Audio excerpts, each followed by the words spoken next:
Hey guys, it's Martin Cliffe. Welcome to another episode of Music, Minimalism and Mental Health.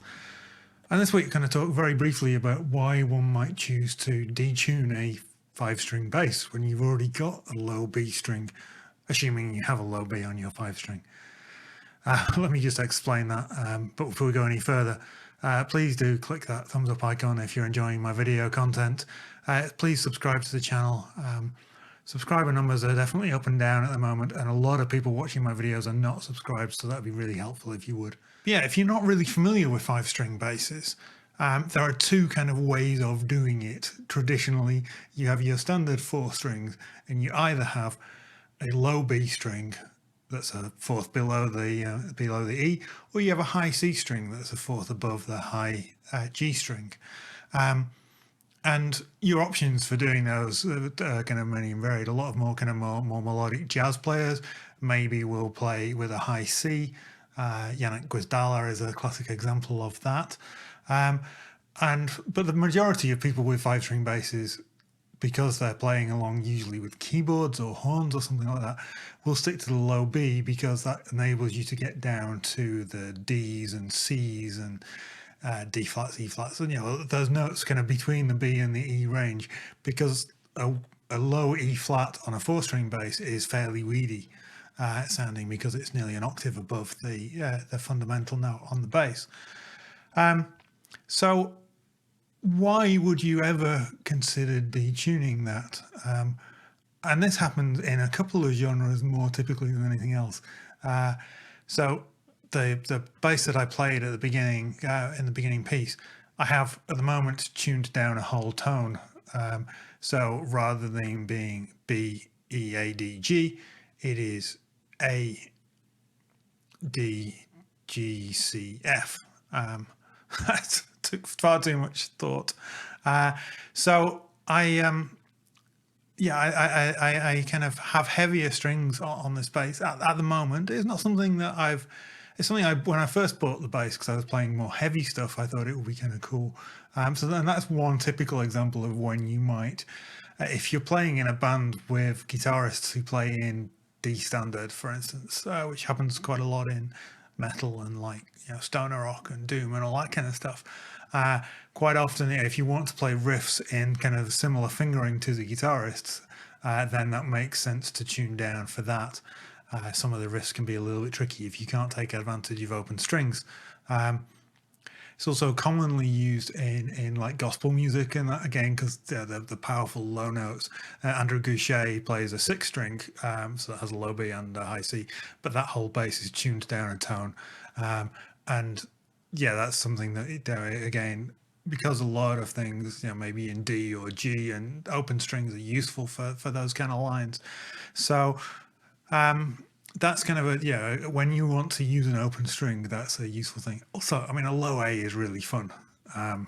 Although, kind of you can put, as I've got on my green bass, I've got a D tuner on my B string that will take me down to A.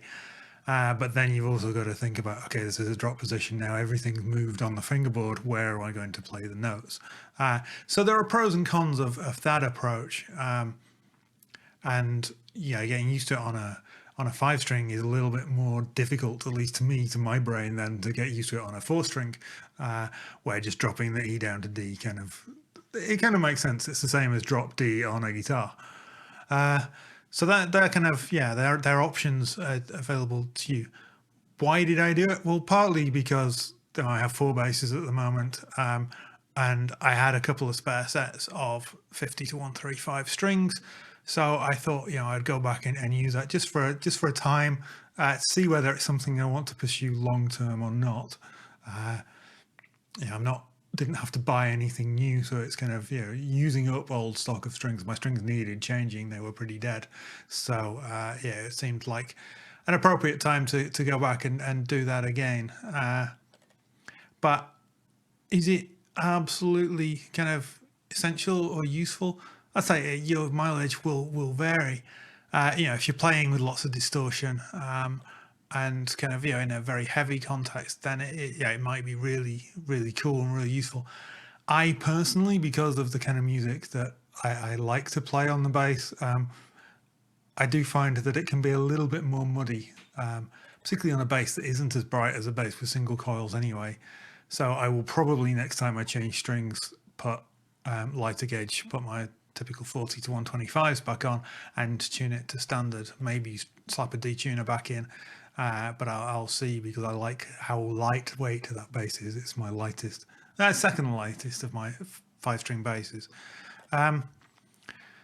So it's just something that can give you kind of different tones, different feels.